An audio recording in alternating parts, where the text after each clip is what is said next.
Olá, meu caro ouvinte, seja bem-vindo a mais um programa Sabedoria para o Coração, na nossa minissérie Em Busca da Santidade, baseada em 1 Pedro. O título da nossa meditação de hoje é Santa Preocupação, e veremos 1 Pedro 1, do verso 15 ao 16. Cerca de 175 anos atrás, surgiu rapidamente como um meteoro no céu a vida de um jovem pastor na Escócia. Seu testemunho continua impactando vidas cerca de 200 anos depois. Ele entrou para o ministério pastoral em 1836 aos 23 anos, mas serviu apenas por 6 anos. Ele faleceu numa epidemia de tifo quando tinha apenas 29 anos de idade. Mesmo assim, sua breve vida nesta terra influenciou milhares de pessoas ao redor da Escócia e no exterior para que entregassem suas vidas ao senhorio de Jesus Cristo. Se você ler o suficiente sobre a vida de Robert Murray McCheyne, sairá com a impressão de que ele vivia preocupado com Deus, preocupado com a glória de Deus, preocupado com a graça de Deus, com a palavra de Deus e com a pregação do Evangelho de Deus. Ele pregou as seguintes palavras em um de seus sermões quando desafiava os crentes: Lembrem-se, vocês são a espada de Deus, seu instrumento, um vaso escolhido por Ele para levar seu nome. Em grande medida, o sucesso será de acordo com a pureza do instrumento. O que Deus abençoa não é um talento maravilhoso, mas semelhança a Jesus Cristo. Um crente santo é uma arma poderosa na mão de Deus. O apóstolo Pedro diz amém para esse tipo de dedicação a buscar a semelhança e santidade de Jesus.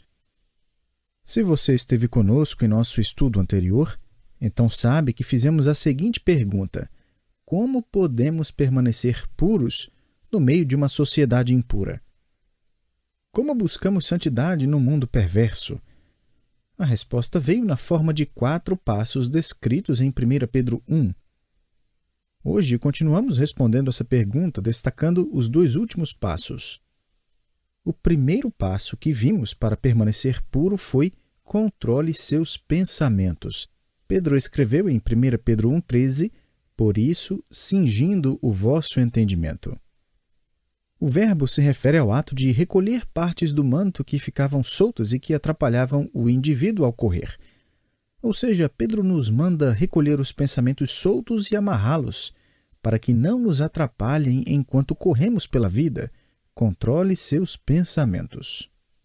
O segundo passo foi controle seus sentimentos. Sede sóbrios, ou seja, não entre em pânico interiormente, não seja levado pelas emoções. Terceiro, foque em seu futuro. Esperai inteiramente na graça que vos está sendo trazida na revelação de Jesus Cristo. O crente vive no tempo futuro, assim como um casal de noivos que economiza dinheiro e como a noiva que se enche de esperança. Todas as decisões que tomam no presente são à luz daquele evento futuro, quando passarão a viver juntos. Nós, a noiva de Cristo, devemos tomar decisões e fazer planos tendo em vista que nosso noivo está chegando em breve. Logo entraremos na glória de seu céu e nos uniremos a ele. E o quarto passo que destacamos foi o seguinte: abandone seus hábitos antigos. Lemos no verso 14, como filhos da obediência, não vos amoldeis às paixões que tinhais anteriormente na vossa ignorância. O termo paixões simplesmente resume todo tipo de desejo pecaminoso, egocêntrico, imoral e corrupto, coisas que impulsionam os filhos da desobediência, conforme Paulo chama o descrente lá em Efésios 2:2. Perceba que para Pedro essas paixões se referem à vida passada do crente que tinhais anteriormente, o que significa que esses hábitos podem ser sim abandonados. Ele não diz que o crente nunca mais terá desejos pecaminosos. O que ele diz é que o crente escolherá não mais seguir os padrões dos filhos da desobediência, mas dos filhos da obediência. Continuamos hoje, então, destacando mais alguns passos para nos manter puros numa sociedade impura. Em quinto lugar, encare seu chamado com seriedade. O verso 15 começa dizendo: pelo contrário, segundo é santo aquele que vos chamou. Esse é um dos conceitos prediletos de Pedro. A maioria das pessoas pensa que somente pastores, missionários e missionárias são chamados por Deus e que os demais crentes não possuem nenhum chamado especial. Meu amigo, isso é precisamente o que o diabo quer que você pense. Primeiro, porque esse pensamento reduz as atividades gerais desta vida a um tipo de uma classe secundária de menor significância eterna. Pior ainda do que isso, essa perspectiva serve de desculpa para o crente. Ele diz, eu não fui chamado, Deus não me chamou para fazer nada especial. Esse negócio de chamado é lá para pastores e missionários. Eles sim são chamados por Deus. Todavia, Pedro escreve para todos os crentes, espalhados lá pelas regiões do Ponto, Galácia, Capadócia, Ásia e Bitínia, cobrindo uma área de quase 2 milhões de quilômetros quadrados.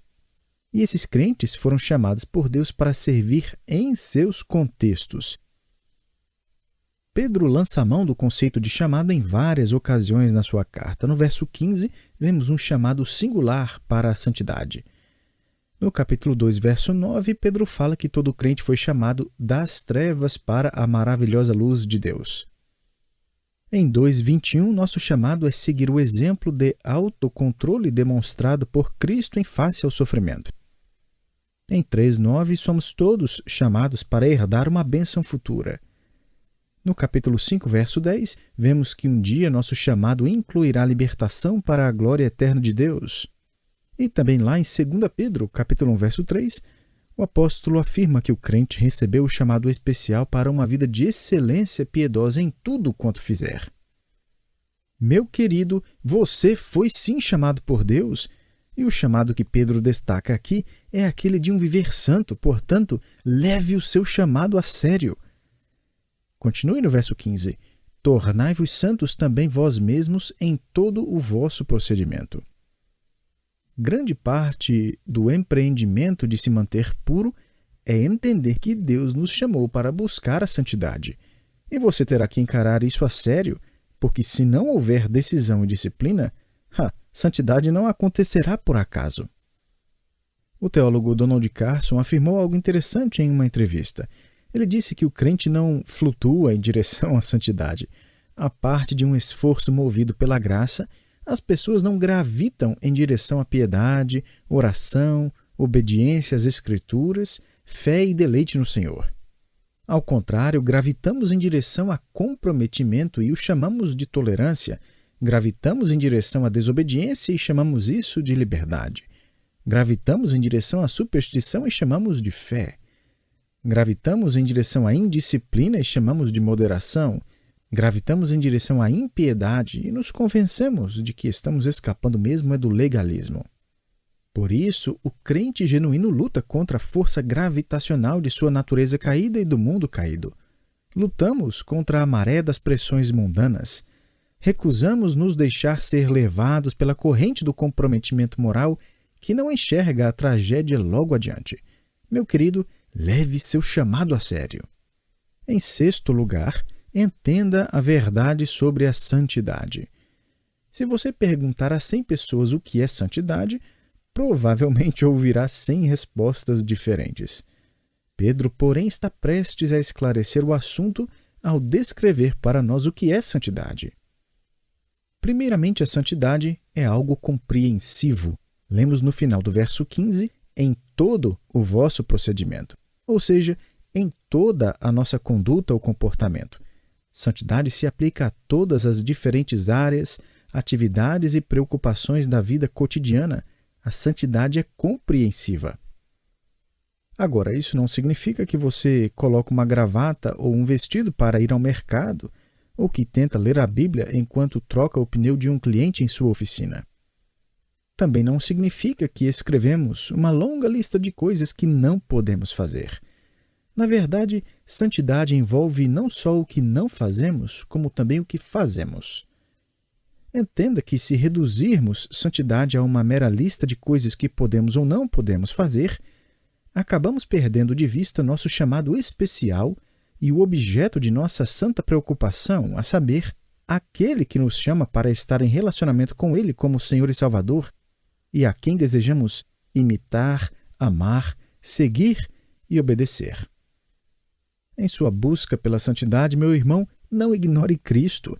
E Pedro lembra a nós de que quando o buscamos genuinamente, tudo em nossa vida pertencerá a Ele. A santidade é compreensiva, o que significa que não nos portamos de um jeito na igreja e de outro jeito no campo de futebol, na praia, no salão, no trabalho ou no shopping. Você sabe muito bem que sempre que chegam as eleições nos deparamos com o mesmo probleminha. Não demora muito até que o público descobre que os candidatos compartimentalizaram, de alguma forma ou outra, a sua integridade, honestidade e senso de certo e errado. Logo que começam seus discursos e debates, suas palavras no fundo transmitem a seguinte mensagem: você pode confiar em mim nesta área, mas não toque nessa outra área. Você pode me respeitar por causa do que eu disse aqui, mas tente esquecer o que eu disse lá fora. Sou honesto neste assunto aqui, mas não tente descobrir a verdade sobre outras questões. A verdade é que vivemos num momento maravilhoso para demonstrar ao mundo o contraste no estilo de vida do crente. Integridade, honestidade e pureza não são atributos que aparecem numa área da vida e não nas demais. Não existem cantos escuros, negócios fraudulentos, conversas corruptas ou postura desonesta com o intuito de ganhar a aprovação das pessoas. Nossa preocupação fervorosa é a santidade compreensiva para a glória de Deus e o avanço do Evangelho. Em sua obra Apologia, escrita no século II ao imperador romano, Justino Mártir apresenta argumentos para a veracidade das alegações do cristianismo e ele desafia o imperador a examinar as vidas dos crentes e observar a sua pureza. Você consegue imaginar um negócio desse hoje?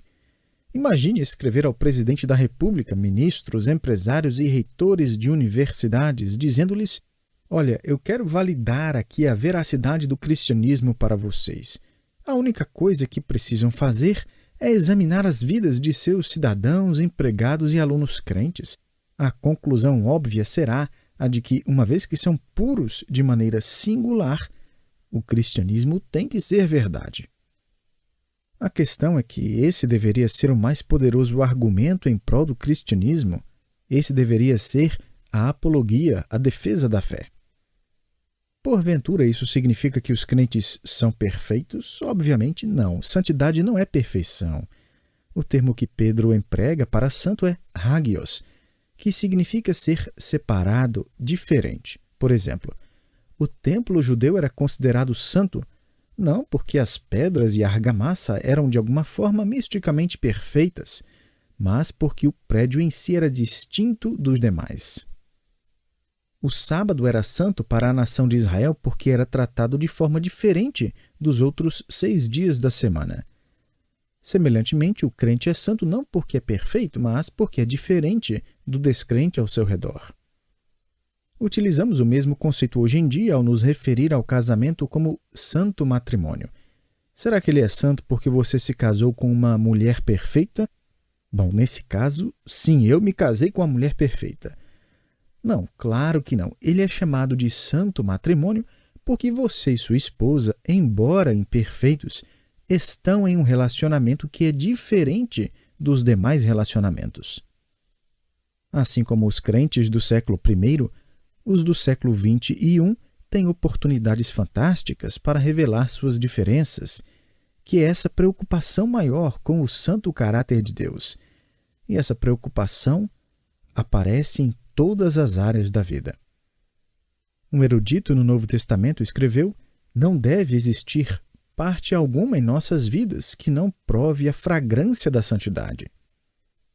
Meu amigo, santidade não é compartimentalizada, ela é compreensiva. Em segundo lugar, além de não ser compartimentalizada, a santidade não é algo novo. Observe os versos 15 e 16. Tornai-vos santos também vós mesmos em todo o vosso procedimento, porque escrito está. Santidade não é algo que Pedro inventou, ele não parou um dia e achou que seria uma boa ideia buscar a santidade de Deus. Não. Pedro cita aqui o livro de Levítico, aquele livro da sua Bíblia onde as páginas estão ainda todas grudadinhas umas às outras. A palavra santo ocorre em Levítico mais do que em qualquer outro livro da Bíblia. Nesse livro, Deus revela por meio de Moisés as leis de dieta e leis cerimoniais, além de muitas outras regulamentações em torno de rituais, costumes e prescrições para o povo de Israel seguir. No cerne de tudo isso estava o desejo de Deus que seu povo revelasse para as nações ao seu redor de maneira singular o relacionamento singular de aliança que a nação de Israel tinha com seu Deus Yahvé. Agora, o que Pedro faz nessa nova dispensação do Novo Testamento é repetir a ordem central, porém deixando de lado qualquer menção a questões cerimoniais, guarda de sábado, costumes em geral, festas e exigências de sacrifício. E a ordem central é tão relevante para a presente dispensação da graça como foi na dispensação anterior. Sede santos, porque eu sou santo. Ao empregar o prefácio porque escrito está, Pedro basicamente diz, olha, isto foi escrito há muito tempo, nada mudou, não discuta comigo, discuta com Deus. A santidade não é compartimentalizada, não é algo novo e, em terceiro lugar, não é algo que criamos. Lemos no verso 16, sede santos porque eu sou santo. Santidade não é algo que criamos, mas uma pessoa à qual nos conformamos. Seu chamado como crente, meu querido, é buscar se conformar ao caráter de Deus. Ele, por conseguinte, efetuará dentro de você a vontade e o próprio ato de fazer aquilo que agrada ao Senhor. Afinal, você pertence a Deus e é filho dele. Filhos crescem seguindo o exemplo dos pais, não é? Seria terrível se seus filhos crescessem imitando outras crianças. Enquanto crescia com meus outros 3 irmãos, eu nunca ouvi minha mãe dizer: meninos, vocês devem imitar uns aos outros. Comecem a agir como seu irmão. Não, isso traria grandes perigos à casa. Ao invés disso, minha mãe dizia que devíamos crescer e parecer mais com o nosso pai. Um dos problemas dos crentes é que muitas vezes seguimos o exemplo errado, o que significa que não estamos olhando alto o suficiente. Estamos criando nossos próprios padrões humanos. Um pai da igreja que viveu no século II entendeu tudo errado sobre esse assunto. Quando um jovem lhe perguntou o significado de viver uma vida santa, esse pai da igreja listou várias regras. Deixe de lado roupas coloridas, remova de seu guarda-roupas tudo que não é branco, não durma mais em um travesseiro macio, nem tome banho quente. Se você é sincero em seu desejo de seguir a Cristo, jamais se barbeie, porque se barbear é uma tentativa de melhorar a obra de Cristo, o qual nos criou.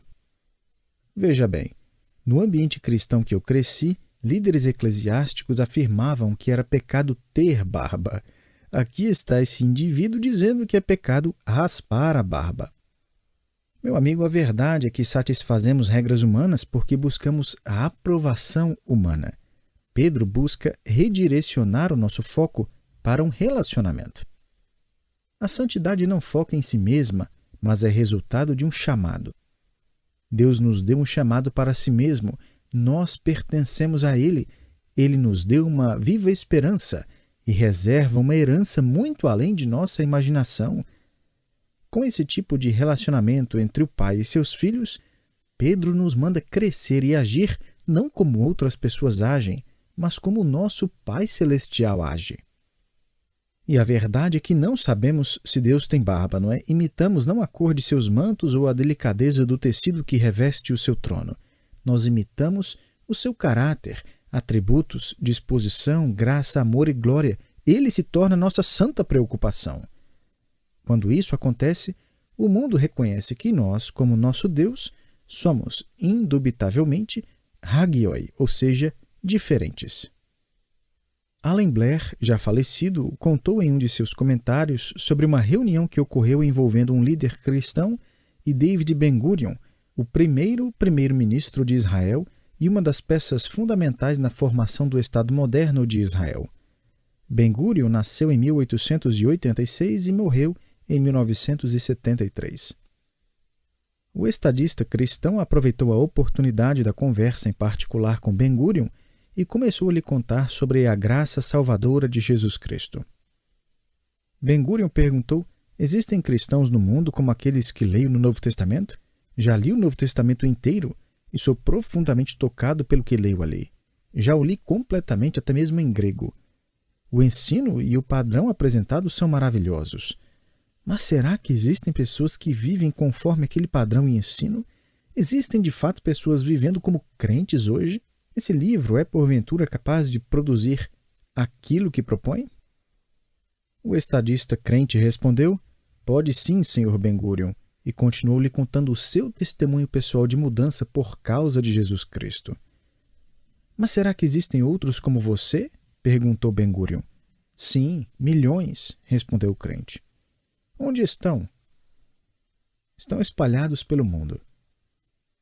Você consegue imaginar estas perguntas?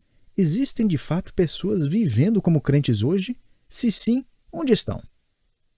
Meu amigo, Deus nos chama para responder essas perguntas.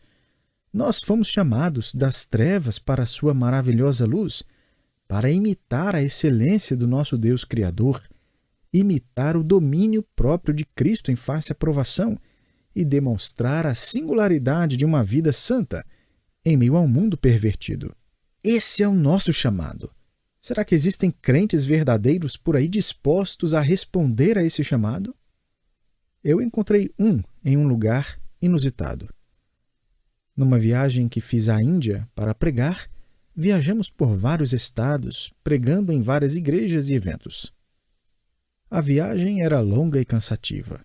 Em uma cidade onde ficamos hospedados algumas noites, eu ia pregar numa cruzada para mais de 1000 crentes. Minha mensagem era precedida por 2 horas de música, com corais convidados de diversas igrejas e cada grupo vinha vestido de forma peculiar com roupas combinando. Nunca vi algo tão exuberante como aquilo. Eu passei a manhã e o começo da tarde no meu quarto, estudando e preparando meu sermão. A camareira veio e arrumou meu quarto. Percebi algo que só consigo descrever como um senso de alegria. Ela fez um trabalho impecável, tudo com atenção e educação.